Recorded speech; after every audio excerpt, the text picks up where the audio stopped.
Bonjour, je suis Claire Lustig-Rocher. Je suis ravie de vous accueillir aujourd'hui, surtout sur ladynamique.com.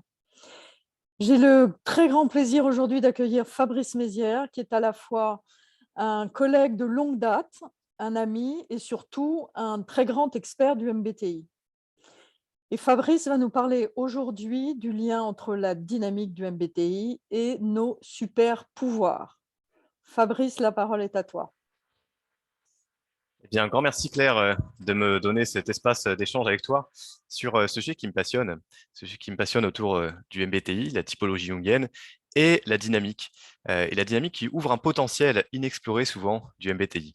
Alors quand je parle de super pouvoir, ça peut parfois prêter à sourire et susciter des questions. Pourquoi super pouvoir? Quand on s'intéresse au MBTI, on commence par explorer les préférences. Et mon hypothèse, c'est qu'au-delà des préférences, on peut explorer une zone de confort, voire une zone d'excellence, voire des super pouvoirs. Alors, tu pourrais me demander, Claire, mais OK, et quel est le lien entre nos 4 lettres du MBTI et un super pouvoir? Bah, on peut dire que dans notre type MBTI, on va explorer finalement notre identité, notre singularité. Et grâce à la dynamique, on va explorer 4 fonctions orientées. Mon hypothèse, c'est que notre fonction préférée, ce qu'on va appeler la dominante, cache des ressources insoupçonnées. Peux-tu nous en dire plus, maintenant que nous avons l'eau à la bouche? Alors, oui, bien sûr, c'est une expérience qui est très personnelle, que chacun peut, vivre dans un entretien découverte, alors que ce soit individuel ou collectif, puis via des lectures. Mais ce qui me semble intéressant, c'est donner quelques mots-clés et ça va passer par des métaphores, des images, pourquoi pas des archétypes, sur ce à quoi correspond cette, fonction dominante et puis ce qu'elle apporte comme ressource. Et si j'utilise ce terme de super pouvoir, c'est que c'est quelque chose que nous avons en nous, qui peut, nous surprendre, qui peut aussi nous semblait évident, tellement évident qu'on pourrait imaginer que tout le monde dispose des mêmes super pouvoirs. Et Mmh. ce qui va surprendre, c'est quand on constate que c'est vraiment une ressource singulière que nous avons en nous et que nous pouvons cultiver. Et cultiver, puis mettre au service de quelque chose. Et là, s'imaginer un peu comme des super-héros, super-héroïnes, et voir finalement comment est-ce qu'on apprivoise ce super pouvoir pour en faire quelque chose. Alors bien sûr, on peut imaginer quelques exemples, et sans rentrer dans la complexité de la dynamique du type, hein, que tu partages par ailleurs, Claire, Mmh. on peut voir comment nos 4 lettres du MBTI peuvent faire émerger quelque chose. Et ces super pouvoirs, dans le MBTI, il en existe 8, autant que les fonctions orientées. Les fonctions, c'est sensation, intuition, pensée et sentiment. Et orienté, eh bien, vous le savez, hein, je rajoute extraversion ou introversion pour chacune des fonctions. Donc ça fait 4 fois 2, ça fait 8. Alors si je prends un exemple, par exemple, la sensation introvertie proposera comme super pouvoir une capacité à se remémorer des choses de façon spécifique, Mmh. détaillée, voir le détail qui fait la différence, une capacité à mémoriser et repartager.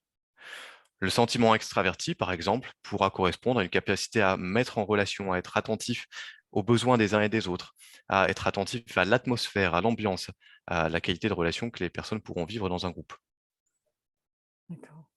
Est-ce que ça veut dire, concrètement, est-ce que tu en tires comme conclusion et peut-être c'est peut-être un message que tu nous donnes, au lieu de passer rapidement sur notre dominante, au contraire d'y passer du temps et de l'explorer, et vraiment de la creuser, dans tous ses détails pour qu'elle nous permette, de vraiment d'accéder de la façon la plus concrète possible et la plus, significative possible à nos super pouvoirs?